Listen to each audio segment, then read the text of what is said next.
we have finished breakfast and are hiking to go see some caves. The boat ride over was pleasant. This hike's pretty crazy though. Alright. Seeing how it's slippery, I think I'll do this in a moment. Alright, from that crazy hike to where I'm currently at. Been a couple hours actually. So one of the big things is that the hike was insane.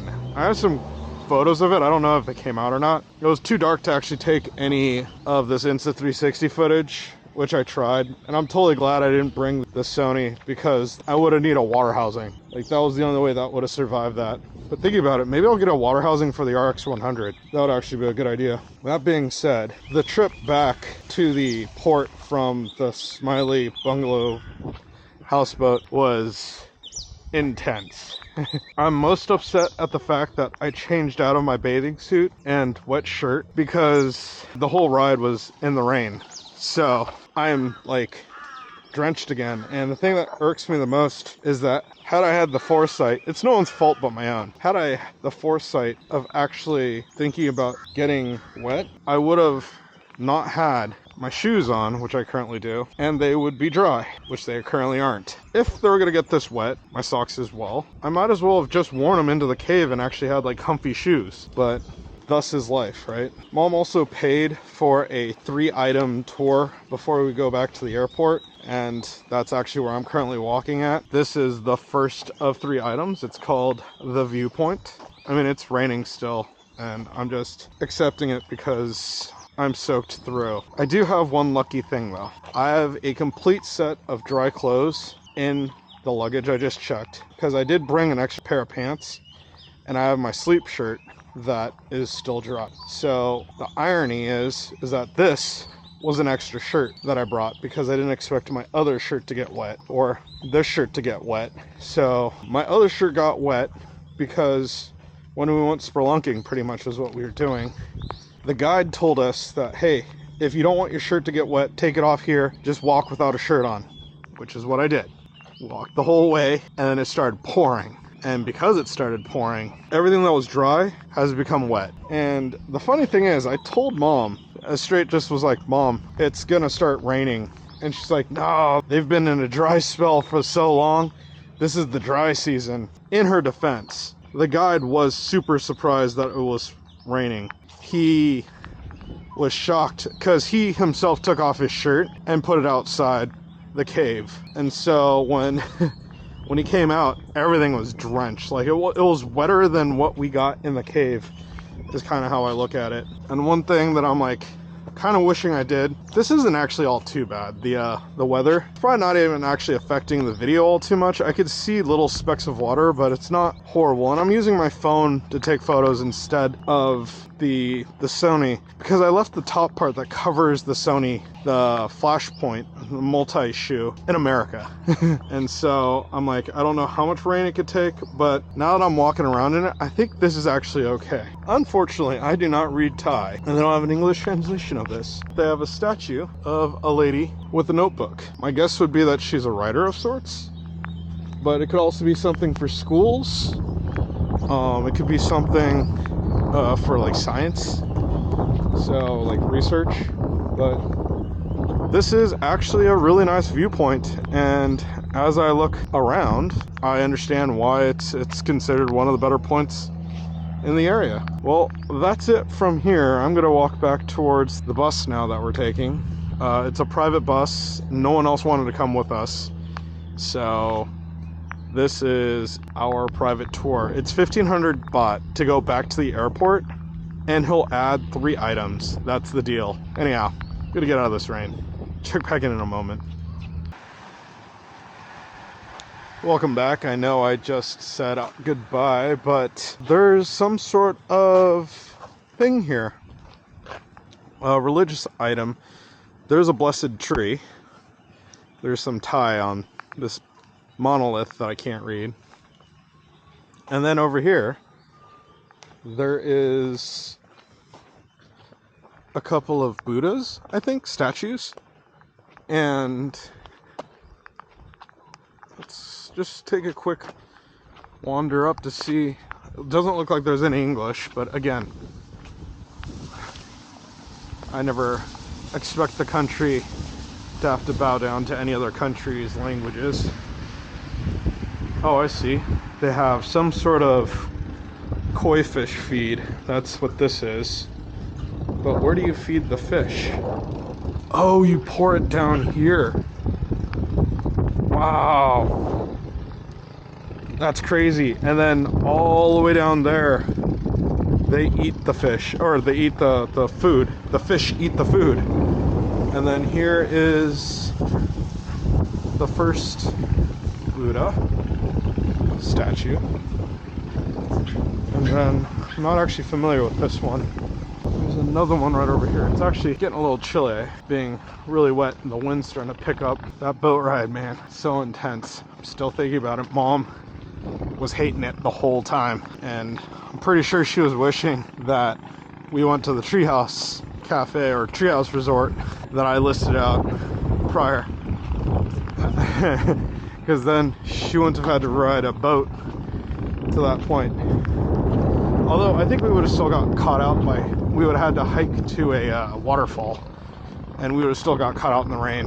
Because no matter where you're on the area right now, it's raining. At least that's what the tour guide said. But he also said it wasn't gonna rain, right? They really do love these Buddhas on hills. I don't know if that's an all Asian thing or just a Thai thing, but I've seen so many on hills. This one looks like it's being fixed up a little, but still cool nonetheless. I wonder what the 7 snakes, worms, whatever they are, I wonder what that's the symbol of. Now that it's bigger, this actually does look quite like a Buddha that I know. It's 7 snakes. I'm looking what the Buddha's sitting on. Their snake, like the snake's body coiled up. But yeah, there's a bell over there that you could ring. Not gonna ring it. Just don't feel it appropriate. There's probably some spiritual. There's probably some spiritual significance to it, but I don't know what it is. So, all right, and here we go. And the rain's starting to pick up again. So I think this is it for now. And yeah, we'll pick back up again in a second here. All right, back in a moment. All right, and welcome back. From the viewpoint, we have come to what I'm just gonna call the broken bridge, because that's what I'm walking on, a broken bridge. You can't have more than 20 people on here at any given time, even though the sign does say do not go on. I think it's just a Thai mistranslation. This is the part that I think is broken. Right here, there is very clearly another cable that actually is attached, even though there's this big cable below it. And all that being said, because it's sprinkling, there is no one here, and I am on the bridge. Huh. It's crazy. Lynn got on and the thing started shaking like crazy, so we're just crossing the bridge to see what's on the other side, then we'll just cross back to go back to the car. Like I said, because it's raining, no one else is here. Pretty spectacular. The views both ways. There's a pretty mean lean to the right as I'm walking down it, which is pretty crazy. Like, I could feel the angle try to pull me that way. This is pretty sweet. I'm kind of sad that Mom doesn't want to get out of the car to see it. She's feeling absolutely miserable from that entire boat saga. It is what it is. They are burning rubber here. I could smell it. This is what do you call it? Maybe a local, or maybe someone who doesn't speak Thai. That'd be weird. So apparently there is a market this way, and what do you got?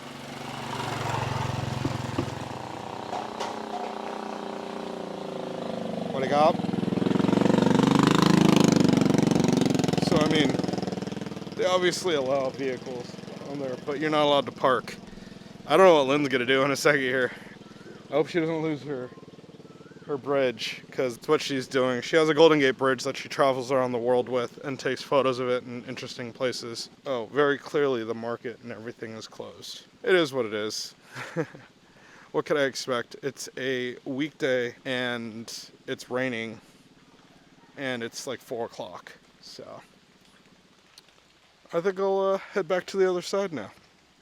All right.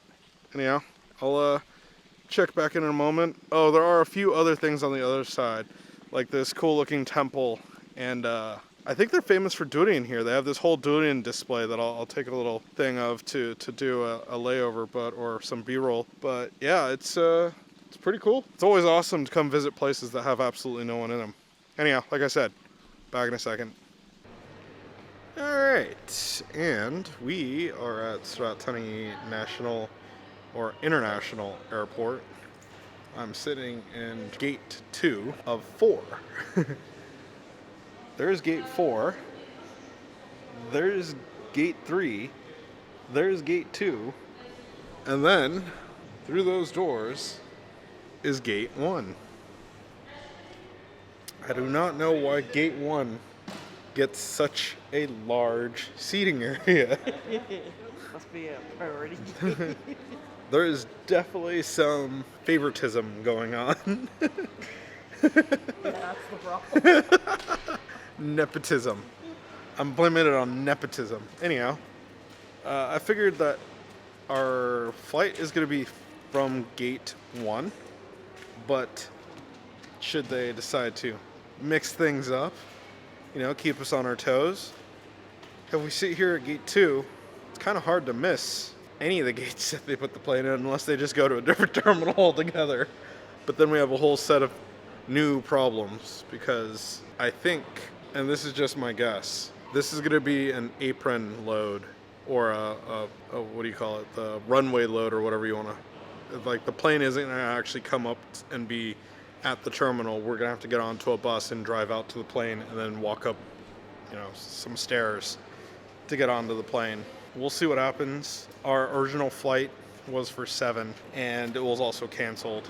I think it's because there weren't enough people flying. I'm pretty sure the majority of folks here are going to be on our flight. And I'd be quite curious to know if they weren't on our flight to Bangkok, where are they going? Because this place just isn't big enough to serve other. I mean, it's an international, so maybe they're going to like Singapore or something like that. But like to fly to Phuket from here is kind of stupid because by the time the plane actually reaches altitude, it's gonna have to start coming back down because Phuket is like a few hour drive from here, like a 3-hour drive, something like that, if that. So yeah, but even then, I think they need a boat. It's more convenient. Probably. For Koh Samui is what Lynn was saying. But we've arrived to the airport after visiting that hanging bridge, which was really awesome. The hanging bridge was one of 2 things there, and I don't actually understand what the second item was. I'm like confused if it was the market that I was talking about that was closed, or the temple that was right around the corner that we actually didn't go visit. So we didn't actually stay there all that long. We got to the airport, went to the only restaurant that's here, which is funny because the security lady was like, oh, there's tons of restaurants over in that corner. And we went there and there was like literally one restaurant with a little bakery inside of it as well. We got some meat buns, we got green curry, pad thai, and cashew chicken, and then a thing of rice, and 1 Thai iced tea. We also tested something. Lynn saw that a lot of people were getting water through the security thing, so we drank 1 large bottle of water while on the outside of the gate.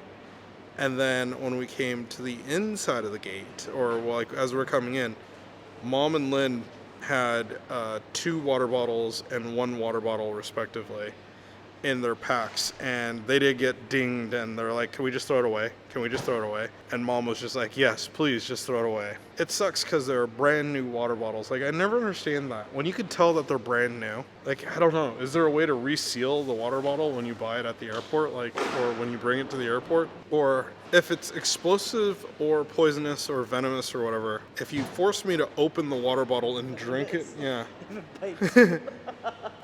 if you force me to open the water bottle and drink it in front of you, isn't that good enough? Like, At this point, you should be allowed. yeah, I mean, maybe it's a really, really, really, really, really slow poisoning item. Like 3 hours of the air and then I die. But that's, I don't know. If that's what you're doing, I think there's better ways to get back at an airline. Because I mean, the only one you're killing there is really you. But whatever. So they did get dinged for it, so we did lose 3 bottles of water. I mean, whatever. They were actually free, so wasn't that big of a deal. When we get up to Bangkok, though, we're just going to take a taxi back to my cousin's house, and that's kind of how we're going to finish the night. Probably one of the bigger things that I could talk about right now, though, is the fact that both Lynn and I were able to swap out of our clothes into some drier clothes. It just so happens that I had this shirt. This is my sleeping shirt. And then I brought a pair of long pants in case it got cold, which it didn't really. The boat ride in the rain was definitely cold, but I wouldn't say that the weather got cold. It's chilly in here, but that might actually be because we just finished eating and the fact that we're still a little damp from the rain, and they have the air conditioner on. But other than that, everything is good, and I think this is where I'm gonna finish tonight's video. Tomorrow we have a crazy day ahead of us. We're going to the River Kwai, to the famous River Kwai Bridge, which was built by the British soldiers who were captured by the Japanese. That will be a cool piece of history to check out. I'll also be able to see my uncle, who I've not seen for 7 years. That'll be nice. But yeah, let's go ahead and sign off here, and we'll see you in the next video.